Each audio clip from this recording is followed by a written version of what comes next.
వైఎస్ఆర్ కాంగ్రెస్ పార్టీకి సంబంధించిన కుటుంబానికి చెందిన వ్యక్తిని అతి దారుణంగా కావాలని అదే పనిగా వేంపల్లెకు అదే పనిగా ఒక వెహికల్లో వచ్చి దారిలో పోతా ఉన్న పిల్లోడిని బైక్ ఆపి నిర్దాక్షిణ్యంగా కొట్టి హాస్పిటల్ పాలు చేస్తూ ఉంటే ఏం సాధిస్తూ ఉన్నారు? ఇంతవరకు పులివెందుల్లో ఎప్పుడు ఇలాంటి సాంప్రదాయం లేదు. ఎన్నో ఎన్నికల్లో చేశారు, ఎప్పుడు పులివెందుల్లో ఇలాంటి సాంప్రదాయం లేదు. ఎన్నికలు అయిపోయిన తర్వాత ఓటు వేయని వారిని కొట్టే కార్యక్రమం ఎప్పుడు జరగల.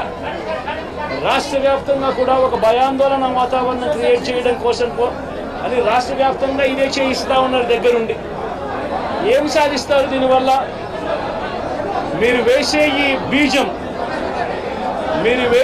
బీజం చేసే ఈ చెడు సాంప్రదాయం రేపొద్దున మళ్ళీ తెలుగుదేశం పార్టీ కార్యకర్తలకి చుట్టుకుంటుంది.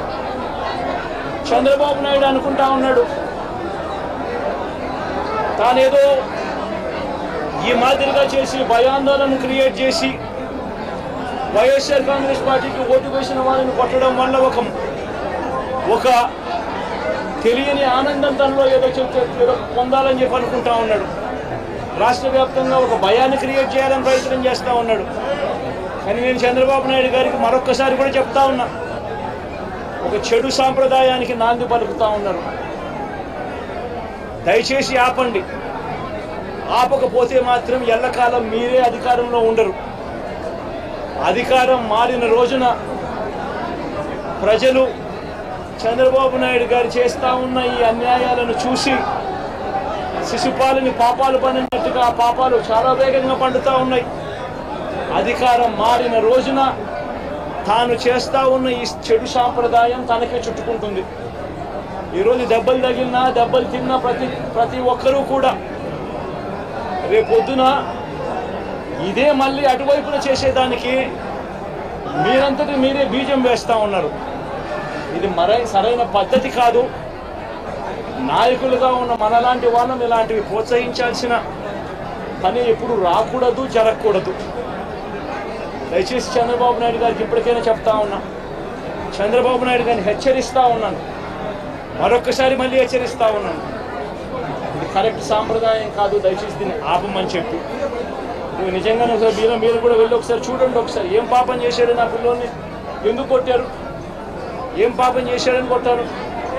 ఒకసారి హాస్పిటల్లో కూడా ఒకసారి చూడండి. ఒకసారి 90 మంది పిల్లలు ఇక్కడ జాయిన్ అయ్యారు. మధ్యాహ్న భోజనం పథకం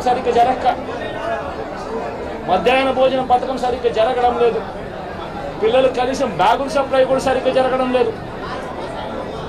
ఇచ్చేటోడు ఎవడు ఇవ్వడం లేదు సరిగ్గా ఏది వ్యవస్థ అనేది ఏది సరిగ్గా జరగడం లేదు. వ్యవస్థను ఘాట్లో పెట్టండి. మీరు ప్రజలు మిమ్మల్ని ఏదైతే ఓటు వేశారో ఒక కారణం చేత మీరు ప్రజలు 10% మంది ఓట్లు, మాకు రావాల్సిన 10% మంది ఓట్లు మీకు వైపు డ్రిఫ్ట్ అయ్యాయి అని అంటే కేవలం మీరు చేసిన మోసపూరిత వాగ్దానాల వల్ల డ్రిఫ్ట్ అయ్యాయి. ప్రజలు మీ దగ్గర నుంచి ఎక్స్పెక్ట్ చేస్తూ ఉన్నారు. రైతులు అల్లాడిపోతూ ఉన్నారు, రైతు భరోసా అందక. పిల్లలు అల్లాడిపోతూ ఉన్నారు, పిల్లలు బడులు స్టార్ట్ అయ్యాయి. కానీ తల్లులకు అమ్మఒడి కార్యక్రమం ద్వారా వస్తూ ఉన్నది రావడం లేదు. తల్లులు ఎదురుగా ఆశగా ఎదురు చూస్తూ ఉన్నారు. వాళ్ళని చూసుకోండి. అక్క చెల్లెమ్మలకి ఇస్తామన్నారు నెల 1500 రూపాయలు, అది ఇచ్చే కార్యక్రమం చూసుకోండి. ఇంటింటికి ఉద్యోగం అన్నారు, ఉద్యోగం ఇవ్వకపోతే 3000 రూపాయలు ప్రతి ఇంటికి నిరుద్యోగ వృత్తి అన్నారు. ఆ పిల్లలందరూ ఎదురు చూస్తూ ఉన్నారు, మీరు ఎప్పుడెప్పుడు ఇస్తారు 3000 రూపాయలు నిరుద్యోగ వృత్తి అని. అది చూసుకోండి.